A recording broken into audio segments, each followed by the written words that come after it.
नमस्कार विद्यार्थी मित्रांनो. आज आपण इयत्ता दुसरीच्या गणिताच्या पाठ्यपुस्तकातील संख्याचे शेजारी, लगतची मागची व लगतची पुढची संख्या हा भाग बघणार आहोत. इथे खाली एक संख्या रेषा आहे. त्यावर डावीकडून शून्यापासून संख्या लिहिलेली आहे. ठराविक अंतर घेऊन 1, 2, 3, 4 अशा संख्या लिहिलेल्या आहेत. त्यानंतर बघा, ही एक दुसरी संख्या रेषा आहे.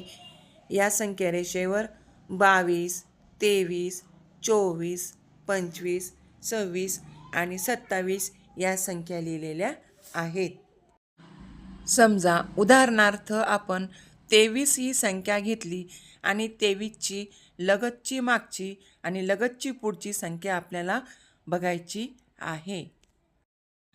तर लगतची मागची संख्या येणार आहे 22 आणि लगतची पुढची संख्या असणार आहे 24. बघा, 23ची लगतची मागची संख्या आणि 23ची लगतची पुढची संख्या यांचं जर आपण निरीक्षण केलं तर आपल्याला असे लक्षात येते की लगतची पुढची संख्या 1नी वाढलेली असते आणि लगतची मागची संख्या ही 1नी कमी झालेली दिसते. रिकाम्या चौकटीत लगतची मागची व लगतची पुढची संख्या लिही. बघा, आता आपल्या लक्षात आलेले आहे की लगतची मागची संख्या ही 1ने कमी असते आणि लगतची पुढची संख्या ही 1ने जास्त असते.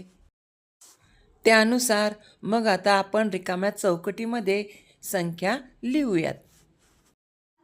54, लगतची मागची संख्या 53, लगतची पुढची संख्या 55.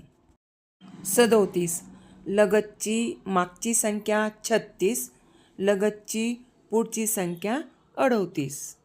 50, लगतची मागची संख्या 49, लगतची पुढची संख्या 51. 39, लगतची मागची संख्या 38, लगतची पुढची संख्या 40. 79, लगतची मागची संख्या 78, लगतची पुढची संख्या 80. 62, लगतची मागची संख्या 61, लगतची पुढची संख्या 63. 78, लगतची मागची संख्या 77, लगतची पुढची संख्या 79. 30, लगतची मागची संख्या 29, लगतची पुढची संख्या 31. 40, लगतची मागची संख्या 39, लगतची पुढची संख्या 41. 99, लगतची मागची संख्या 98, लगतची पुढची संख्या 100. 32, लगतची मागची संख्या 31, लगतची पुढची संख्या 33.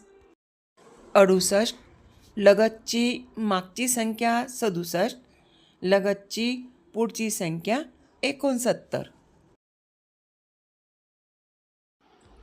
व्हिडिओ आवडल्यास लाईक, शेअर आणि सबस्क्राईब करायला विसरू नका.